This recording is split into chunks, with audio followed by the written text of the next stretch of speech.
নমস্কাৰ, মই বৰেণ্য ৰঞ্জন বৰঠাকুৰ। এতিয়া আমি আহোঁ এটা ইম্পৰ্টেণ্ট টপিকৰ ওপৰত, কাৰেণ্ট এফেয়াৰ্ছ।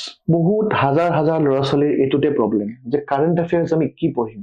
এতিয়া কাৰেণ্ট এফেয়াৰ্ছ আমি যদি ভালকে পঢ়িব লাগে, তেতিয়াহ'লে প্ৰথম বস্তুটো হ'ল যে আমি দুখন পেপাৰ আমি চুজ কৰিব লাগিব, যে দুখন নিউজ পেপাৰ আমি কি পঢ়িম। মই ৰিকমেণ্ড কৰোঁ, এখন হ'ল আমাৰ আছাম ট্ৰিবিউন, আমি পঢ়িব লাগে, আৰু এখন হ'ল দ্য হিন্দু বা ইণ্ডিয়ান এক্সপ্ৰেছ। আমি দুখনৰ ভিতৰত এখন আমি পঢ়িব লাগে। সেই দুখন নিউজ পেপাৰৰ আমাৰ যোনখিনি ইম্পৰ্টেণ্ট টপিকছ, যোনখিনি টপিক APSC চিলেবাছৰ লগত মেচ কৰে, যোনবিলাক টপিক পলিটিকেল টপিকছ নহয়, যোনবিলাক টপিক APSC চিলেবাছৰ লগত মেচ কৰে, সেই টপিকছখিনি আমি চিষ্টেমেটিকেলি ডেইলি নিউজ পেপাৰৰ পৰা আমি চিলেক্ট কৰি পেলাই, মাৰ্ক কৰি পেলাই আমি পঢ়িব লাগে। দুইখন নিউজ পেপাৰৰ পৰাই। এখন নিউজ পেপাৰ হৈ গ'ল আপোনাৰ নেশ্যনেল ইণ্টাৰেষ্ট, নেশ্যনেল কাৰেণ্ট এফেয়াৰ্ছৰ কাৰণে। এখন হৈ গ'ল আপোনাৰ অসম ইণ্টাৰেষ্ট, অসম কাৰেণ্ট এফেয়াৰ্ছৰ কাৰণে। তাৰপিছত আপোনালোকে এইখিনি নিউজ পেপাৰ্ছ ডেইলি পঢ়িব লাগিব, আৰু এজ পাৰ দি চিলেবাছ। তাৰ লগতে আপোনালোকে দ্য য়োজনা মেগাজিনখন, বহুত ইম্পৰ্টেণ্ট। দ্য য়োজনা এখন গভৰ্ণমেণ্ট অফ ইণ্ডিয়াৰ মেগাজিন হয়, সেইখন আপোনালোকে পঢ়িব লাগিব। তাত যোনবিলাক টপিকছ দিয়া থাকে, গোটেইকেইটা টপিকছ আপোনালোকে চাই ল'ব, আৰু সেই মেগাজিনৰ ইণ্ডেক্স পেজটো চাই পেলাই আপোনালোকে চিলেবাছখন চাই ল'ব। চিলেবাছৰ লগত যেতিয়া ইণ্ডেক্স পেজখন মিলাব, কোনকেইটা টপিক চিলেবাছত আছে, সেনেকে মিলাই পেলাই আপোনালোকে য়োজনাখন পঢ়িব লাগিব।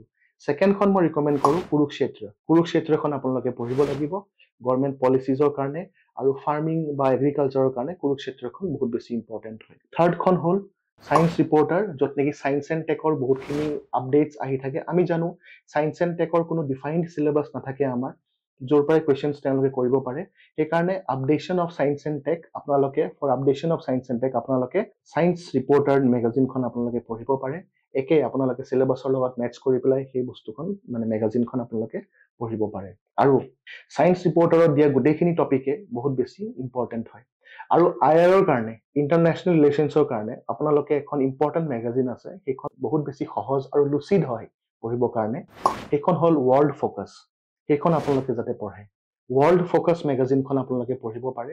আৰু ইকনমিক্সৰ কাৰণে এখন মেগাজিন, কাৰেণ্ট বেছড, সেইখন হ'ল EPW, economic and political weekly. সেইখন হ'ল EPW। সেই EPW মেগাজিনখন আপোনালোকে পঢ়িব পাৰে। চ' এইখিনি বস্তু যদি আপোনালোকে ভালকে চিষ্টেমেটিকেলি সঠিকভাৱে পঢ়ে, তেতিয়াহ'লে APSC বা UPSC আপোনালোকৰ কাৰণে একেবাৰে সহজ হৈ যাব। কিন্তু এটা বস্তুৱে লাগিব কাৰেণ্ট এফেয়াৰ্ছ পঢ়োঁতে, প্ৰথম 2-3 মাহ অলপ বৰিং লাগিব, তাৰপিছত ইণ্টাৰেষ্টিং লাগিব, আপোনালোকৰ আৰম্ভ হৈ যাব। সেইটোৱে the beauty of current affairs. সেইকাৰণে আপোনালোকে কাৰেণ্ট এফেয়াৰ্ছটো যাতে কেতিয়াও স্কিপ নকৰে, ডেইলি আপোনালোকে পঢ়ক, 2 ঘণ্টা সময় ৰাখি থওক।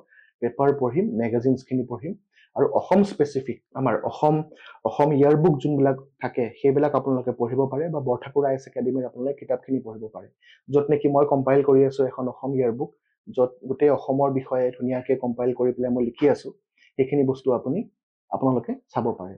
আৰু নেশ্যনেল কাৰেণ্ট এফেয়াৰ্ছৰ কাৰণে আৰু এখন ইম্পৰ্টেণ্ট কিতাপ হৈ গ'ল ইণ্ডিয়া ইয়াৰবুক। ইণ্ডিয়া ইয়াৰবুকখন আপোনালোকে লৈ পেলাই সেই গোটেই ইণ্ডিয়া ইয়াৰবুকখন আপোনালোকে পঢ়িব পাৰে, আৰু সেইখনৰ পৰাই মেক্সিমাম কুৱেশ্যনছ আপোনালোকৰ কাৰেণ্ট এফেয়াৰ্ছত আহে। আৰু আমিতো বৰঠাকুৰ IAS একাডেমীৰ ফালৰ পৰা ডেইলি কাৰেণ্ট এফেয়াৰ্ছ দি থাকোঁ আমাৰ ইউটিউব চেনেলত, আমাৰ ছ'চিয়েল মিডিয়া প্লেটফৰ্মবিলাকত, আৰু মান্থলি মেগাজিনছো আমি দি থাকোঁ, সেইবিলাকো আপোনালোকে ছাবস্ক্ৰাইব কৰি ল'ব পাৰে।